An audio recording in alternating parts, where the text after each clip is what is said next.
Bonjour à tous et bienvenue sur Résistance et Liberté Santé avec la Commission européenne, le professeur Giuseppe Trito, président de la WABT, Académie mondiale des sciences et biotechnologies médicales.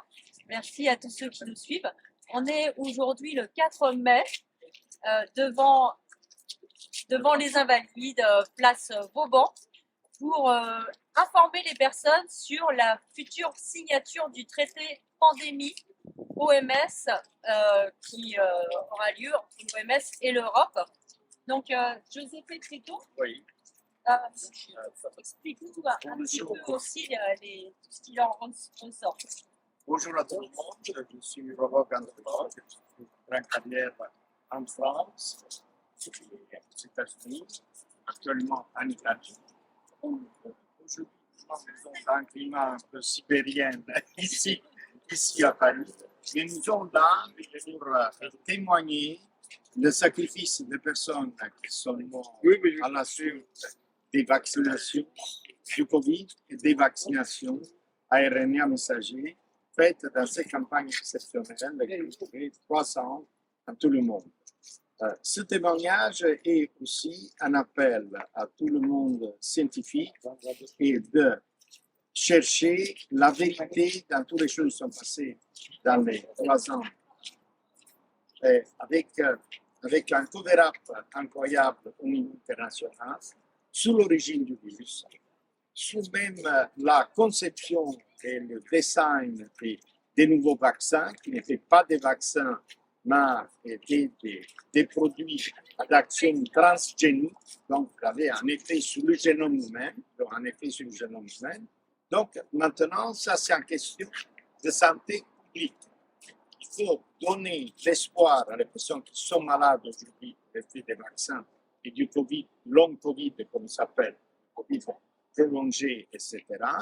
Il faut créer des protocoles de traitement pour ces patients. Il faut que ces patients soient pris en charge par le système de santé public et que le système de santé reconnaisse cette pathologie nouvelle qui sont liées à la création de virus comme armes biologiques. Donc, c'est un grand problème éthique, de responsabilité mondiale. Nous avons dénoncé les personnes qui ont créé ces virus dans les laboratoires à Wuhan et aux États-Unis, à la Cour pénale de l'Hague. Donc, il y a une procédure en cours pour ça.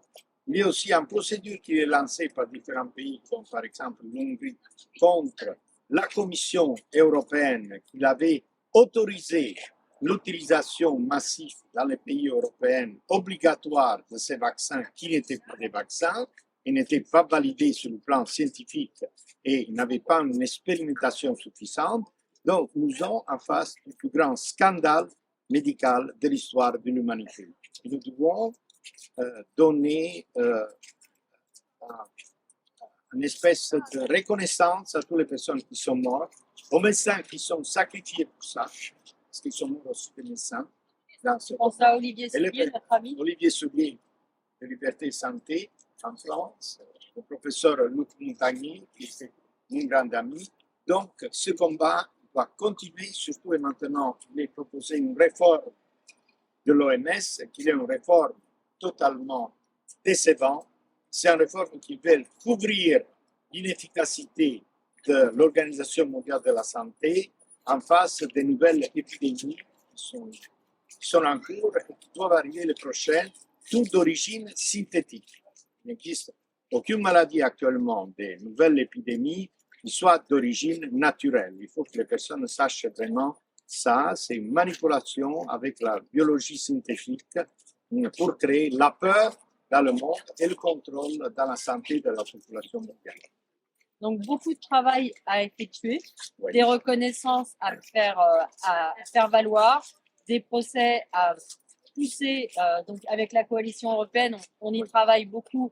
Donc, Giuseppe, tu peux déjà dire quels sont les pays qui nous ont rejoints au niveau de la coalition européenne? La coalition européenne naît comme un mouvement social qui a la mission éventuellement de devenir un parti européen, d'ambition européenne complètement différente, c'est-à-dire l'Europe des peuples, pas l'Europe commerciale ou financière qu'il est actuellement. Et le but de la coalition est de créer vraiment une plateforme sociale pour une vision différente de l'Europe.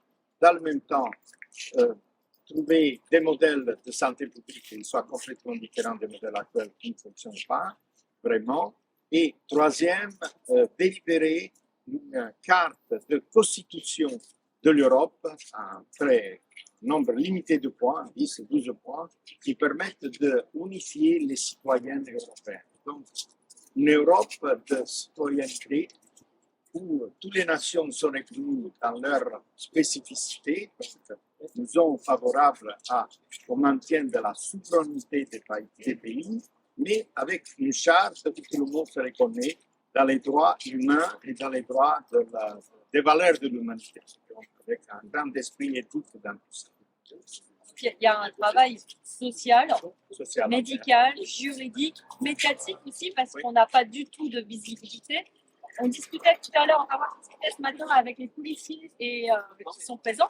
Ils ne sont même pas au courant qu'il y a ce projet de traité pandémie. Oui. Donc, on voit à quel point il y a un besoin d'information. Donc, je remercie tout le monde de relayer au maximum pour que les gens se renseignent sur ce qui est en prévision pour le 24 mai. C'est vraiment très proche. Et puis, il y a cet aspect politique qui est extrêmement d'actualité, puisqu'il y a les élections européennes et d'autres grandes élections à travers le monde qui vont peut-être nous permettre de rebattre les cartes et de nous faire connaître comme un mouvement soudé. En France aussi, d'ailleurs, on a réussi en France à créer la rue citoyenne, donc qui regroupe les différents mouvements citoyens. Mais c'est plus large que ça, parce qu'en Europe, on y travaille également. Nous avons en France une trentaine de mouvements donc, qui représentent fondamentalement à recevoir 1 million de personnes. Nous étions capables de mobiliser beaucoup d'associations en Italie, en Grèce, en Roumanie, en Espagne et dans les Pays-Bas. Donc, nous pensons que dans 6 mois, nous serons capables de représenter, à recevoir 10 millions de personnes qui soutiennent une vision complètement différente de l'Europe et une charte vraie des droits européens comme citoyens européens. Non comme l'Europe actuelle, qui est l'Europe uniquement des affaires, des grandes multinationales et de la finance internationale. Ça, ce n'est pas une Europe politique, c'est une Europe uniquement financière. Nous sommes contre ça. Nous sommes contre aussi même la transformation de l'OMS dans une organisation de sécurité de santé, comme veulent les Américains, et même d'une organisation qui doit gérer le marché des médicaments, même les médicaments à but génétique, dans tout le monde. Donc, décider les personnes qui doivent avoir des médicaments de première classe, de deuxième classe, etc., avec une perte du concept d'égalité, combattre la pauvreté et tout l'histoire que nous connaissons au niveau des Nations Unies. Donc, c'est un combat très important. Il faut que les citoyens comprennent que c'est leur responsabilité d'être des acteurs actifs dans la société civile. Si nous voulons bâtir quelque chose, nous devons rendre responsables tous les citoyens, surtout européens, parce qu'ils sont en première ligne. Les autres pays, heureusement, les pays africains, 47 pays africains et une dizaine de pays dits du tiers-mondiste sont en train de voter contre cette transformation de l'OMS. Donc, si cette réforme ne passe pas, sera le mérite des pays en voie de développement. Ils sont en train de sauver l'Europe, les pays européens, citoyens européens. C'est l'histoire qui les renverse. Oui, parce qu'il ne faut pas se tromper quand ils disent une santé, en fait, ce n'est absolument pas une santé, ça va être une santé à 2 niveaux. Et on le voit déjà dans les urgences en France, il y a beaucoup de personnes qui ne peuvent pas du tout accéder, plus du tout accéder aux soins entre la désertification et les embouteillages au niveau des urgences. Et on a déjà cette vision de santé à 2 vitesses. Et là, c'est vraiment une lutte constante pour l'Académie mondiale des sciences et les organismes qui travaillent avec. D'autre part, actuellement, il y a une tendance de créer ce mouvement transhumaniste qui veut aller au-delà de l'être humain, en considérant que l'être humain est inférieur désormais à les choses que l'innovation technologique propose. Ce n'est pas vrai du tout, parce que nous avons vécu dans notre planète ensemble en coévolution. C'est maintenant nous avons survécu comme apparemment des petits mammifères parce que notre capacité de défense immunitaire naturelle était très forte et adaptée. Il faut se souvenir aussi, en relation des stupidité qui disent les personnes du World Economic Forum, etc., que l'être humain, c'est un être hybride, parce que nous avons 6 milliards entre bactéries et virus qui sont dans notre corps, et nous vivons avec eux depuis des millénaires. Donc, nous sommes des symbiotes. Et nous avons adopté dans notre corps les virus et les bactéries qui étaient utiles pour nous. Même dans notre génome, 5-8% de notre génome est fait par des virus ancestrales, RNA, qui sont entrés dans notre génome et sont responsables même de la placentation des êtres humains, c'est-à-dire la façon comme nous nous reproduisons maintenant. Donc, il faut comprendre que si nous travaillons contre la nature, nous sommes destinés à l'extinction. Parce que notre évolution, c'était une coévolution avec la planète Terre, qui est une planète vivante. N'est pas une planète, n'est pas Mars, qui est mort. Il n'existe aucun être vivant sur Mars. Nous sommes sur la Terre, qui est une planète vivante. Et nous avons des éléments essentiels de cette équipe. Merci Giuseppe. Merci à vous. Merci à tous. Et n'hésitez pas à aller sur Résistance et Liberté Santé, aller sur la rue citoyenne, aller nous retrouver dans la coalition européenne. On est en train de finaliser les accords. Donc, il y a beaucoup de choses à faire. On est nombreux à agir, même si tout le monde n'est pas toujours au courant de tout ce qu'on fait, parce que si on voit tellement quotidiennement, on va toujours tout diffuser.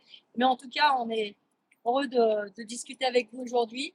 Et puis, on vous dit à bientôt, à très très bientôt.